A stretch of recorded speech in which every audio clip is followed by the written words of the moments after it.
Namaskar. Very warm welcome to all our viewers and learners in this live phone-in session of CIT and CRT. I am Renu Bhatt with you all, and you are watching us live on eVidya channel, channel number 4, and on our ncertofficial YouTube channel as well. Dear learners, as you can see, I am accompanied by our sign language interpreter. Let's meet him. You are Mr. Nirbhay Kumar. Very warm welcome, Nirbhay. And this is our special session of teaching learning interventions for inclusive classroom, where we try to enhance our knowledge towards inclusive classroom setups.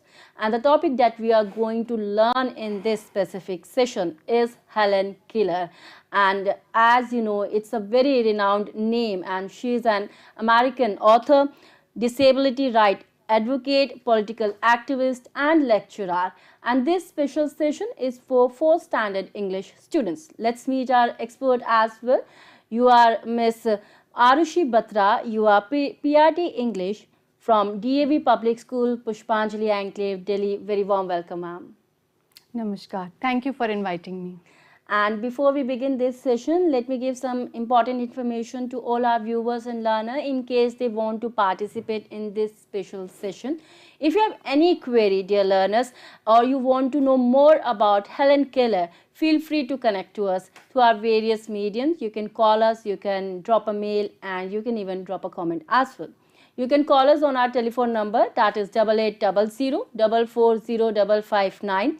Either you can drop a mail at our email address, that is dth.class4@cit.nic.in.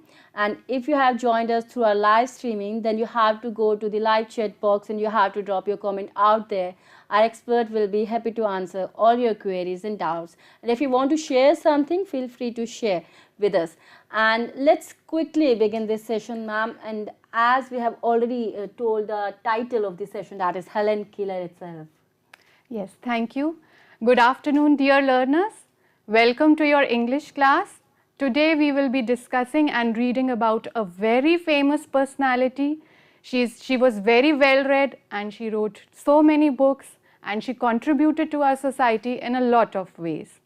Now this chapter's name is Helen Keller. It is given on page number 81 of your Marigold textbooks. You may take it out and read along with us.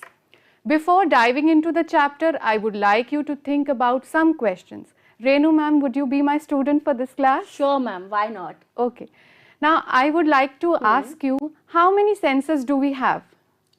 We have 5 senses. Very good. Can you name them? It's eye, ear, nose, skin, and one more.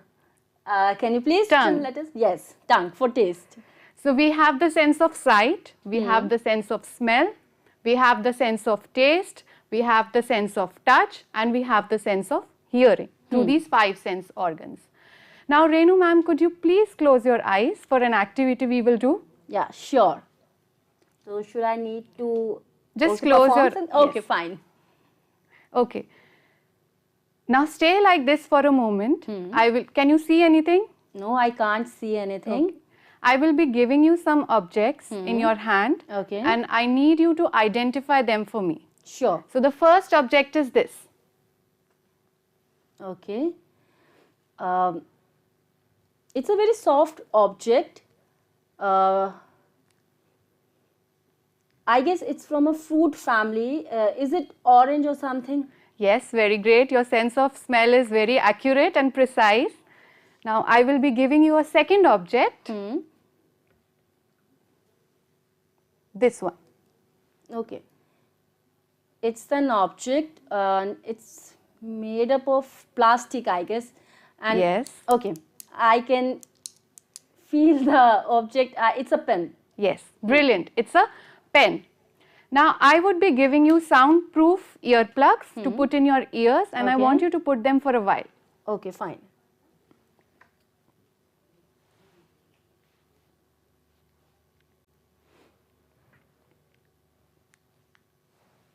Okay, can you hear anything, Renu ma'am? Okay, seems like she cannot hear us.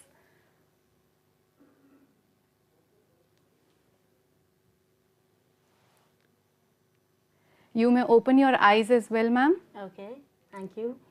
So how did you feel when you could not use your sense of sight and you could not use your sense of hearing? How did it feel? Ma'am, it's obvious not a great feeling, because we are very used to use all our sensory organs, right? It's very vital organs, and we are it's like we are incomplete without them. Very good, very So, true. Yeah, so it's very difficult for me to be in that state for a long time. And what kind of challenges do you think you will face if this persists on for a long time? If you cannot use your eyes or if you cannot use your ears for a long time? It would be very difficult for me. Yeah, it would be very difficult. So now this is also a story about a girl who could not see or she could not hear, and let's see the challenges that she faced and how she learnt about the world, how she learnt various things. We will be moving on to the chapter and I will be reading it. I want you all to carefully listen to it so that we can continue with the activities later on. Helen Keller. It was the summer of 1880. A healthy baby girl was born in a small town in Alabama. So children, just as we have Delhi and Mumbai as states of India, Alabama is also one of the states in United States of America.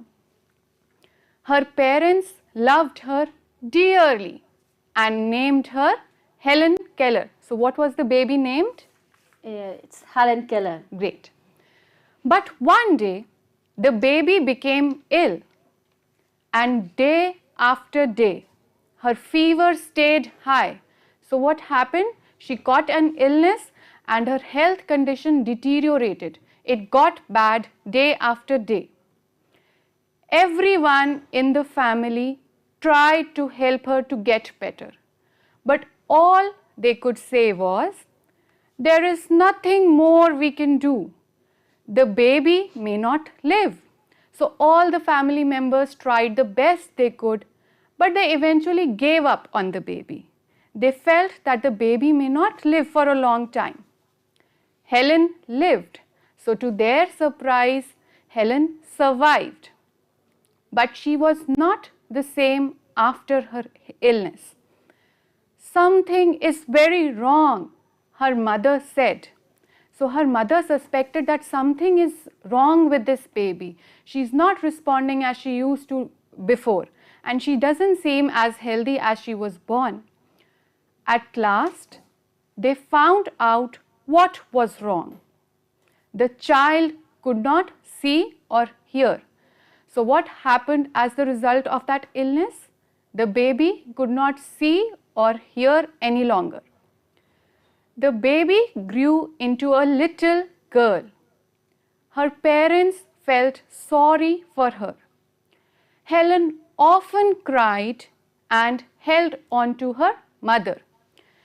"Give the poor child what she wants," her father would say.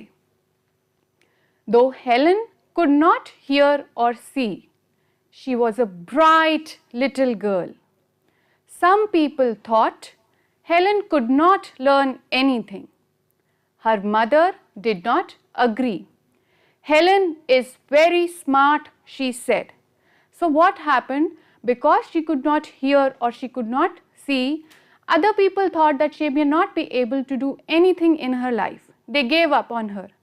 However, her mother's reaction was very different. She believed in Helen and she believed that Helen is a very smart and a bright and an intelligent girl. So I hope the chapter is clear so far, it is understandable so far. To check our understanding, we will be doing an exercise. Now Renu ma'am, I need you to answer these questions. What you have to do is you have to state whether the following statements are correct or incorrect. All the viewers who are listening to us, please answer the questions on your own. The first statement is, the Keller family lived in Alabama. Renu ma'am, what do you think? This is true or this is false? This is correct or incorrect? This is true. This is true. They were in Alabama. Good. That means you were listening very carefully. Okay. Our second statement is, Helen Keller was blind and deaf when she was born. What do you think, ma'am? No, this statement is wrong. So what It's a was she when she was born? She was quite healthy and a perfect baby. Yes, she was born as a healthy baby, but because of her illness, she lost her eyesight and she lost the ability to hear. Now, the third statement we have is, Helen's parents believed she was not smart. No, this is also wrong. It's a false statement. They believe she is a smart girl. Yes, great. Despite other people believing that she will not be able to do anything in her life, Helen's parents believed that she was smart. And all those who got the correct answers, you can quickly give a pat on your back for listening very carefully so far. Okay, let's continue with the chapter. Her mother did not agree. Helen is very smart, she said, and added, the problem is, how can we reach her? She is locked up inside herself. Now we need to pay close attention to how Helen is being described. Helen began to grow wild. She would not let anyone comb her hair. Her clothes were always dirty. She was often angry. Sometimes she even lay on the floor and she kicked her feet. Now, dear learners, in a chapter, how the character is being described is very important. So, Renu ma'am, do you remember some of the words that were used to describe Helen Keller in her childhood? Right. Let me try. It was wild. Yes, it was wild. She was angry. She was angry. And because she was not in a good mood. She was not in a good... Now, I would take a moment here to describe the word wild here. Wild here means that she was very fidgety. She was not responding as other children of her age. So, her parents were also struggling with her. And she was often angry because she was very frustrated. She could not understand what is happening with her, nor her parents were able to help her. Now, she is also described as someone whose clothes were always dirty. That means she was not able to take care of herself despite growing up. And the last one is that she used to lay on the floor and she used to kick her feet. Her parents thought that they should find a teacher for her. So, because her parents loved her very dearly, they wanted to help her out. So, what they did was they roped in some guidance for her. Miss Sullivan, a young teacher, agreed to help Helen to learn to see the world. Miss Sullivan gave Helen a doll. D-O-L-L spells doll. She spelled the word with her fingers into Helen's hand. She made the letters with special hand signs. Helen copied her teacher and spelt doll too, but she did not understand what she was doing. So now Helen was copying her teacher. The teacher was doing some hand signs on her hand with her fingers, but she was not able to understand what exactly is happening. She was copying her, she was mimicking her, but she was not able to make sense of it. Helen liked Miss Sullivan. She was strict but kind. So how is Miss Sullivan described here? She was someone who was strict, she was someone who was hardworking, but she was also very kind and patient with Helen. She spelt a lot of words for Helen on her hand, day and night, to make Helen understand. So she used to practice with Helen constantly from day to night so that Helen understands what these words mean. One day, her teacher made Helen put her hand into running water, and then she spelt wa-a-t-a-r. Suddenly, Helen understood that water meant something wet running over her hand. So when she put her hand into the water, she experienced water. She understood that whatever Miss Sullivan is writing on her hand, it makes sense. it is these objects that she is writing about. Her key learnings were she understood that words were the most important things in the world. Words would tell her everything she wanted to know. So even though she could not see the world literally because she lost her eyesight, she could see the world, she could get to know more about the world by getting to know about the words, by getting education, by learning about things and making sense of them.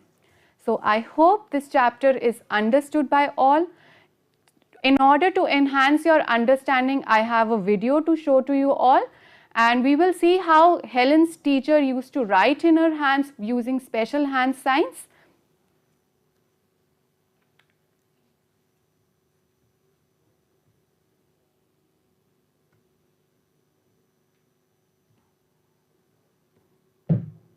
Room sits a remarkable woman. She is Miss Helen Keller. She does not see the room or the book that she is reading. She sees nothing. She does not hear the rustling of the curtains behind her. She hears nothing. She is deaf and blind. But if you enter a room, she will know it. Your lightest footfall will tell her you are coming. It will even tell her who you are, if she knows you, as she knows her old friend, Polly Thompson. Polly has been with Helen Keller 40 years. For nearly half of these, she has been Helen's only companion, Helen's eyes and ears upon the world. She talks with Helen by a finger system in which each letter has a sign, like this. In reaching out beyond her dark and soundless night, Helen depends most on touch. Two other senses remain to her. There is taste and there is smell. Scent, the scent of objects and places and people, tells Helen much that we learn with eyes and ears.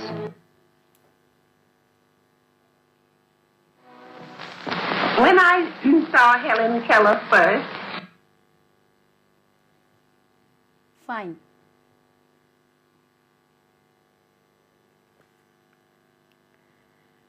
So did you see how intricately she was making hand gestures on her hand with her fingers, and Helen was actually able to understand what those words mean. And not only did she use the hand signs on her hand, Helen Keller also used other senses. For example, she used the sense of smell to understand what is the scent of that plant. Now I would like to discuss some questions with you about this story so that the story is better clear to everyone else. Now my first question to you, Miss Renu, is what did Helen's mother think about her? What do you think she thought about her based on your understanding of the story? Helen's mother was very supportive and she thinks that her child and her daughter is very smart. Yes. And she is able to do anything. Very good. So despite what other people thought about her, Helen's mother did not pay heed to it. Right. And she thought that her daughter was very smart and very bright. Now the next question I have for you is, how did Miss Sullivan, who was the teacher who went there to help Helen, how did she help her? Although she was strict, but still on the simultaneously she was very kind, and she helped her like learning language. Yes, so that she can communicate and get to know what the surroundings is all about. Yes, she helped her to know the words so that she could see the world through those words. Okay, my next question to you is, what did Helen learn when the teacher put her hand into running water? She learned that what water word means, and that is what water actually is. So by experientially knowing about water, by experiencing water, and then her teacher writing it on her hand, she understood what the word water meant. And my last question to you is, what was the most important thing that Helen finally understood? What were the key learnings of Helen? That words are the world. Yes, that through words, after learning the words, she can see the world. Now we have an interesting exercise for you. If you have listened to the story carefully and if you have understood it, you would be able to do this. What you have to do, Miss Renu, is you have to arrange the following sentences in the correct order as per the story. I can read out the 4 statements for you. She helped Helen to understand the world by using words. Can this be the first statement? No. No. Helen realized the importance of words and she became eager to learn more from Miss Sullivan. Although it's true, but still, it's not in the correct order. Her mother was concerned for Helen's well-being, so she appointed a teacher, Miss Sullivan. And the last statement would be, this story is about Helen, a girl who could not see or hear as a result of an illness. Right. This is this could be the first one, and Yes, this is the first statement. This story is about Helen, a girl who could not see or hear as a result of an illness. The second statement would be, her mother was concerned for Helen's well-being, so she appointed a teacher whose name was Miss Sullivan. She helped Helen to understand the world by using words. And the fourth one would be, Helen realized the importance of words and she became eager to learn more from Miss Sullivan. So that wraps up our chapter. But there's an extended activity that I would like to ask you about. Do you know how people who cannot see, how do they read? Ma'am, please let us know how they can read. Okay. They read by using Braille. It is a special script and it was invented by Louis Braille, who had also lost his eyesight when he was very young, but he was very eager and curious to read more. So he developed this language or script called Braille. It is a system of raised dots that can be read with the fingers by people who cannot see. And Helen Keller was also one of the person who used Braille to read a lot of books. It looks something like this. There are raised dots and by touching your fingers you can see it. And the alphabets in the Braille are something like this. I also have a sample along with me that I would like to show you.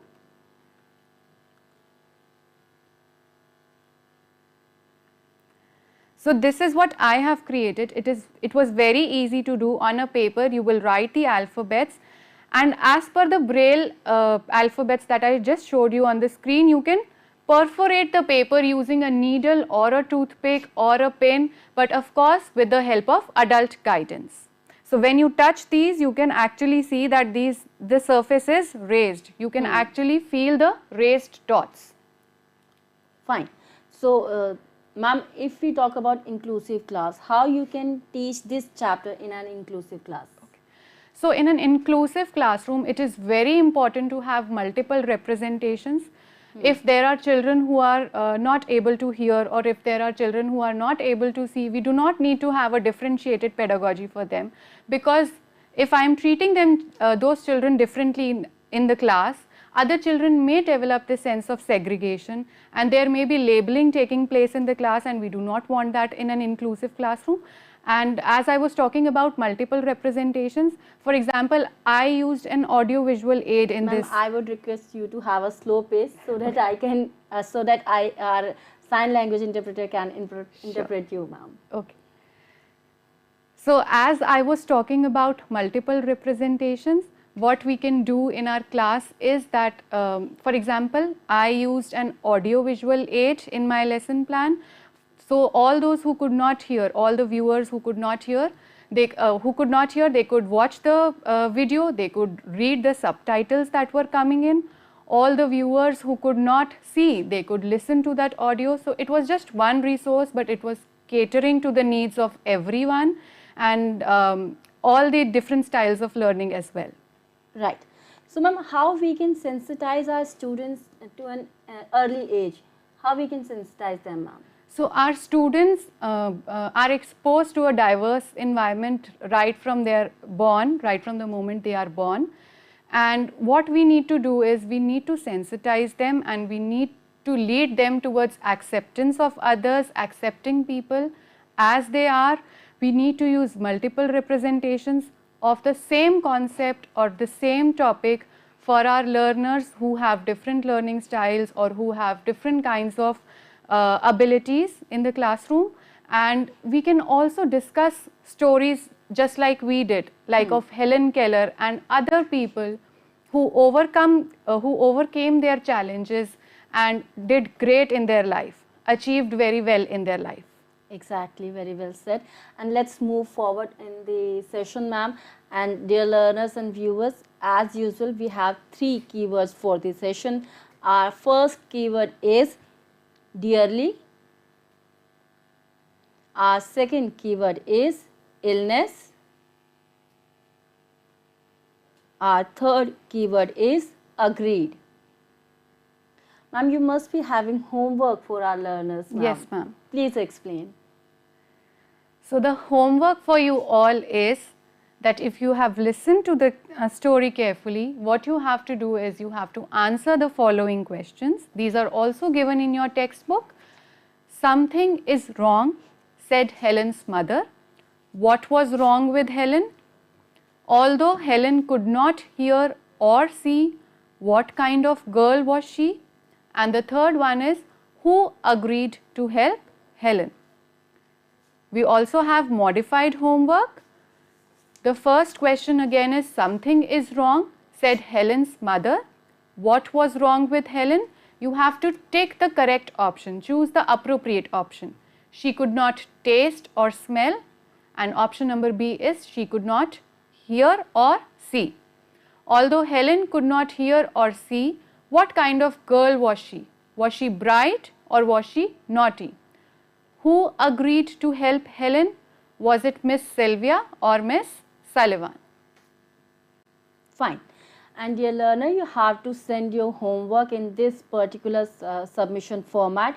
First, you have to write your name, then your class, then your school name and address, then expert's name, then date of the session, and your photograph. That is completely optional, and you have to send this homework at our email address, that is dth.class4@ciet.nic.in.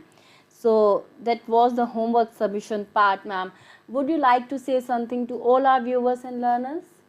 Yes, what I would like to say is that we all face challenges in our life, no matter small or big, but we should try to overcome them. We should try to overcome our fear and be confident in our lives. So dear learners, you have to be confident in all the situation, and it's time for me to wrap up this session. But before that, let me thank our expert of this session, Ms. Arushi, for being with us, ma'am. Thank you so very much. And thank you so very much, Nirbhay, for being with us, and thank you so very much to all our viewers and learners. And before wrapping up this session, let me share some important information about Pariksha Pe Charcha. It's an annual event and interactive program where students, their parents, teachers can directly interact with Prime Minister, and this year it will be on 27th of January 2023. This town hall type event will be telecast live on all major channels including Doordarshan and All India Radio. In this live program, Honorable Prime Minister Narendra Modi ji